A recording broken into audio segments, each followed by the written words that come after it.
வணக்கம் பாலாஜி. சிதம்பரம் அருகே உள்ள சித்தேரி கிராமத்தில் உள்ள பள்ளியில் 1ஆம் வகுப்பு படித்து வரும் 5 வயது சிறுமியுடன் நேற்று மாலை அந்த சிறுமி பகுதியில் உள்ள கோயில் நிறைய விளையாடி கொண்டிருந்தார். பின்னர் சிறிது நேரத்தில் வீட்டிற்கு வந்த சிறுமி சோர்வாக இருந்துள்ளார். உடனடியாக அவர் தாயிடம் தனக்கு நடந்த அந்த பிரச்சனை சொல்லியிருக்கார். குறிப்பாக சொல்லப்போனால் பாலியல் தொலை கொடுத்ததை சிறுமி தனி தாயிடம் கூறுகிறார்.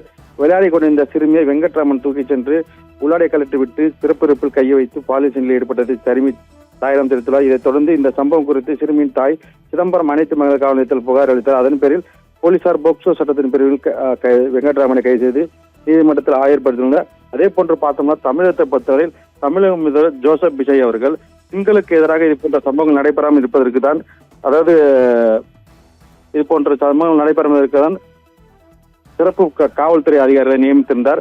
அதாவது பெண்கள், குழந்தைகள் உள்ளிட்டவர்களுக்கு இது போன்ற பிரச்சனைகள் நடைபெறாமல் இருப்பதுதான் சிறப்பு பெண்கள் காவல் படை அமைக்கப்பட்டிருந்தது. அதே போன்று தொடர்ந்து பார்த்தோம்னா விழிப்புணர்வுகளும் ஏற்படுத்தப்பட்டன. ஆனால் இருந்த போதிலும் இது போன்ற சம்பவங்கள் தொடர்ந்து தொடர்கதையாகி வருகின்றன. அதே போன்று நேற்றைய தினம் பார்த்தோம்னா தேமுதிக பொதுச் செயலாளர் பிரேமலதா விஜயகாந்த் கூறினார். அதாவது தமிழகத்தில் 714 டாஸ்கான் மூடப்பட்டிருந்த நிலையிலும் அதை உடனடியாக வெள்ளை அறிக்கை விட வேண்டும். குறிப்பாக சொல்லப்போனால் பெண்களுக்கு பாதுகாப்பில்லை, குழந்தைகளுக்கு பாதுகாப்பில்லை. ஆகவே பள்ளி, கல்லூரி, இதே போன்ற ஆலயங்கள் இருக்கக்கூடிய பகுதிகளில் டாஸ்மார்களை அப்புறப்படுத்த வேண்டும் என்று கூறியிருக்கிறார் பாலாஜி.